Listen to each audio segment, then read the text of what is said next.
महाराष्ट्रातील number 1 TV channel आवाज TV, आवाज आपल्या सर्वांचा।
पारंपरिक चाललेला आमच्या गावातला यात्रा उत्सव 2 दिवसाचा असतो आणि त्याला सर्व भाविक नवस बांधतात, त्यांचं सर्व नवस पुरं होतात आणि सर्व शांततेत होतं आमचं। त्याबद्दल आलेल्या सर्व भाविकांचं माझ्या ग्रामपंचायततर्फे आभार मानतो आणि माझ्या गावासाठी आपले पालकमंत्री गिरीश महाजन यांनी जो 5 कोटीचा निधी दिला त्यांचे मनपूर्वक सर्व गावांतर्फे आभार मानतो। एअरपोर्ट जय मल्हार सदानंदाचा एअरपोर्ट आज श्री क्षेत्र खंडोबा महाराज यात्रा उत्सव तिथी येथे पारंपरिक पद्धतीने यात्रा उत्सव साजरा होत आहे। ही यात्रा एकदम शांततेत व उत्साह वातावरणामध्ये निर्माण होते।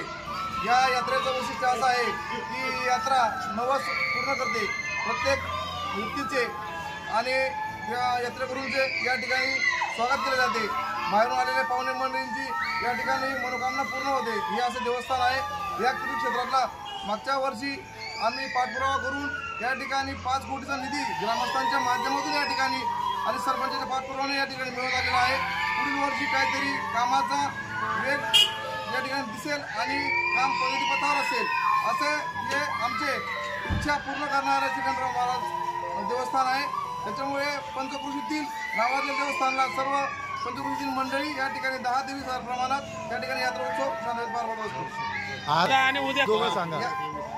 यात्रेची रूपरेषा सकाळी यात्रा सर्व ग्रामस्थांच्या वतीने तळीपर्यंत येथे ध्वज लावण्यात येतो। त्यानंतर दुपारी सत्यनारायण व नवसपीठाचा पारंपरिक कार्यक्रम होतो।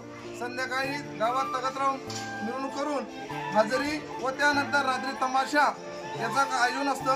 त्यानंतर दुसऱ्या दिवशी पौर्णिमा त्या दिवशीही सकाळी यज्ञोपवीत पूजा करून सत्यनारायण व नवसपीठाचा कार्यक्रम दिवसभर असतो।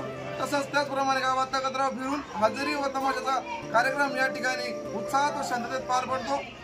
असं सांगू इच्छितो. रोजच्या ताज्या घडामोडींसाठी आवाज टीव्हीला सबस्क्राईब करा आणि बेल आयकॉन प्रेस करा.